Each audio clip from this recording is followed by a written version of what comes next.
Gang war. Tihar jail में ऐसा क्या हुआ है? और ये पहली बार तो नहीं हुआ है, फिर से गैंग वॉर की खबर है। दिल्ली की तिहाड़ जेल में फिर गैंग वॉर हुआ है। तिहाड़ जेल नंबर 8 और 9 में खूनी झड़प हुई है। झड़प के दौरान 2 कैदी घायल हो जाते हैं। घायलों को अस्पताल लेकर जाया जाता है। घायल कैदियों के नाम लवली और लवीश बताए जा रहे हैं। एक कैदी की हालत अभी भी गंभीर बनी हुई है। लोकेश नाम के एक शख्स पर हमले का आरोप है। किसी ने हमला करवाया है लवीश पर और लवली पर, जिसकी वजह से वो घायल हो जाते हैं और उन्हें अस्पताल में भर्ती कराया गया है। लेकिन समझने की बात यहाँ पर है कि जेल में गैंग वॉर क्यों हुआ है, आखिर इसकी वजह क्या थी? तिहाड़ जेल में लोकेश ने हमला किया, ये आरोप है। लवली लवीश की हत्या की कोशिश की गई, लेकिन क्यों? दरअसल भाई की मौत का बदला लेना चाहता था हमलावर और इस वजह से उसने हमला किया। लोकेश के भाई की हाल ही में हत्या हो गई थी। लवली और लवीश पर हत्या का आरोप था। अब सोचिए कितनी बड़ी प्लानिंग उसने की। वो यहाँ पहुंचता है और उसके बाद इसे अंजाम देता है, इस वारदात को, हत्या की वारदात को। और इसी मामले में दोनों तिहाड़ जेल में बंद हैं। लोकेश ने बदला लेने का एक प्लान तैयार किया प्री प्लॉटिंग के साथ, और लोकेश के साथ हिमांश और अभिषेक, उसके 2 साथी भी बताए जा रहे हैं जिन्होंने इस हत्या की वारदात को अंजाम दिया है। फोन रूम में लवली और लवीश पर हमला किया गया, वही फोन रूम जहां पर इजाजत दी जाती है बातचीत करने की अपने परिजनों से। इन कैदियों को थोड़ी देर का समय मिलता है और इसी जगह पर इस कोशिश को अंजाम दिया गया, हत्या की वारदात को अंजाम दिया गया। हमारे साथ साहिल बने हुए हैं, उनसे ज्यादा अपडेट ले लेते हैं। साहिल, पहला मामला नहीं है, तिहाड़ के लिए कहा जाता है एशिया की सबसे हाईटेक जेल है, और उसके बाद जब ऐसा मामला सामने आता है तो सुरक्षा पर सवाल खड़े होते हैं।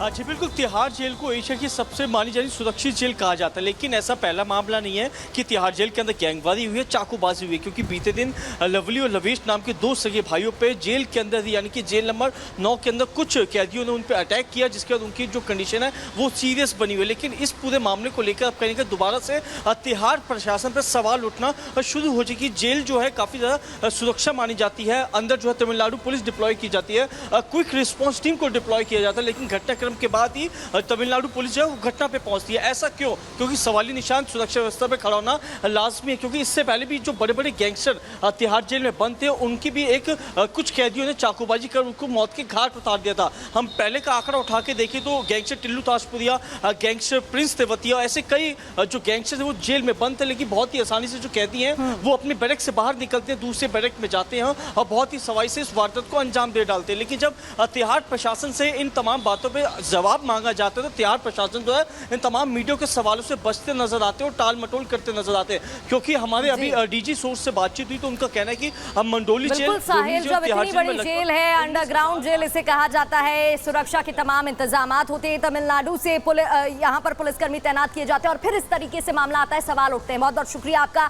अब आपको बता देते हैं कि क्यों सुरक्षा पर सवाल खड़े हो रहे हैं, आखिर ऐसा क्या है जिस वजह से ये कहा जा रहा है कि इतनी बड़ी चूक हुई है।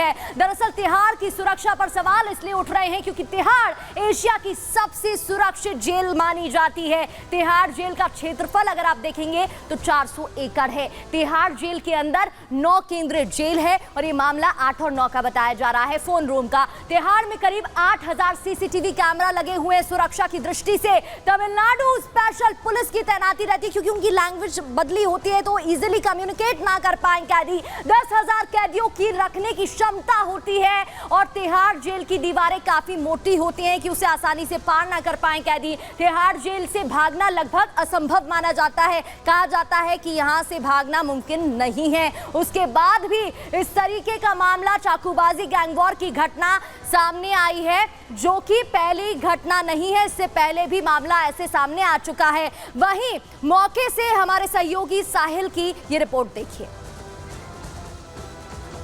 19,800 के आसपास कैदी जो है इन तीनों जेलों में बंद है।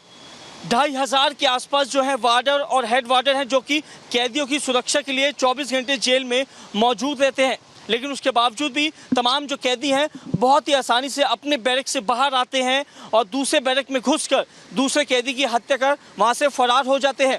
बीते दिन भी 2 कैदियों पे जेल के अंदर ही चाकूबाजी की गई, जिनकी हालत गंभीर है, जिनको अस्पताल में भर्ती कराया गया है।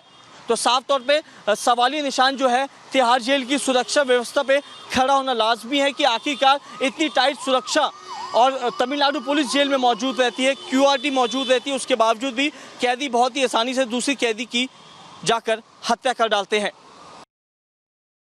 रिपोर्ट आपने देखी और अब आगे बढ़ते हुए आपको बीजेपी प्रवक्ता आरपी सिंह की एक प्रतिक्रिया सुना देते हैं पूरे मामले पर, उनका क्या कुछ कहना है, सुनिए। दिल्ली तिहाड़ जेल के अंदर गैंगवार हुई है, वहां पर चाकूबाजी हुई है और दिल्ली तिहाड़ जेल की जिम्मेवारी पूरी की पूरी दिल्ली सरकार की है, उनके मंत्री सौरभ भारद्वाज की है। मैं अपेक्षा करता हूं कि वह इसकी तुरंत जांच कराएंगे और जो भी जेल अधिकारी इसमें इन्वॉल्व हैं, जिनकी गलती के कारण से या जिनकी अनगहली के कारण से यह गैंगवार हुई है, उनके खिलाफ सख्त से सख्त कार्रवाई कर उनको निष्कासित करेंगे और अपेक्षा करते हैं कि ऐसी हरकत दोबारा ना हो सके, कि इसकी पूर्णतः जिम्मेवारी दिल्ली सरकार की है, सौरभ भारद्वाज की है, क्योंकि दिल्ली के जेल मंत्री हैं। और चलिए आगे बढ़ते हुए अब आपको तिहाड़ जेल का खूनी इतिहास बता देते हैं, क्योंकि मामला पहला नहीं है। सबसे पहले आपको लिए चलते हैं 3 मई 2024 में, जहां दीपक नाम के सेवादार कैदी की हत्या की जाती है कुछ इसी अंदाज में। फिर 2 मई की वो तारीख जब गैंगस्टर, काफी बड़ा गैंगस्टर था टिल्लू ताजपुरिया, उसकी निर्मम हत्या होती है और वो सीसीटीवी फुटेज भी आपको याद होगा। फिर 14 अप्रैल 2023 गैंगस्टर प्रिंस की हत्या की जाती है और फिर 4 मई 2022 की बात करें तो असिस्टेंट सुपरिटेंडेंट अविश तोमर पर चाकू से हमला बोला जाता है यहीं पर। इतना ही नहीं, 10 जून 2022 की बात करें तो खूनी झड़प में 15 कैदी घायल हो जाते हैं। यहाँ फिर से खूनी झड़प होती है और उसके बाद 15 कैदी घायल हो जाते हैं। 9 जुलाई 2022 जब इमरान नाम का कैदी, जिस पर चाकू से हमला बोला जाता है, देखिए एक तरफ जहां सुरक्षा की इतनी बड़ी बड़ी बातें हो रही हैं, इतना बड़ा ये जेल माना जाता है, उसके बाद ये हमले, पहला हमला नहीं है, कई बार हमले सामने आ चुके हैं। 15 दिसंबर 2022 की अगर मैं बात करूं तो टिंकू नाम के कैदी की संदिग्ध मौत हो जाती है कुछ इसी तरह से। 4 अगस्त 2021 की अगर हम बात करें तो अंकित गुज्जर नाम के कैदी की हत्या की जाती है।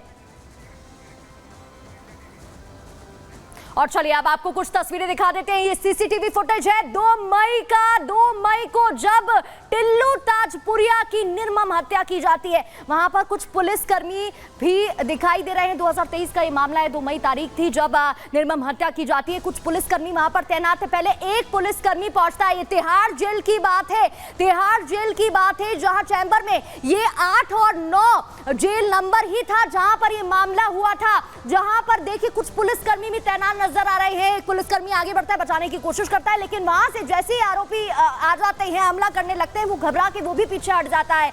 ये वो अप्रिय तस्वीरें, खौफनाक मंजर है जो उस वक्त सामने आया था। और टिल्लू ताजपुरिया की बात करें तो ये काफी बड़ा गैंगस्टर माना जाता है। अब आपको एक और तस्वीर दिखा देते हैं, ये भी तस्वीर इसी मामले से जुड़ी हुई है, जहां पहले ये हमला बोलते हैं और उसके बाद जब पुलिसकर्मी टिल्लू को बाहर ले जाते दिखाई दे रहे हैं तो वहां पर भी आरोपी पहुंच जाते हैं और वहां पर भी किसी हथियार से हमला करने लगते हैं और हमला करते हुए उसे घायल कर देते हैं। और ये भी बताया गया था कि करीब 100 बार हमला किया गया, एक बार नहीं 100 बार।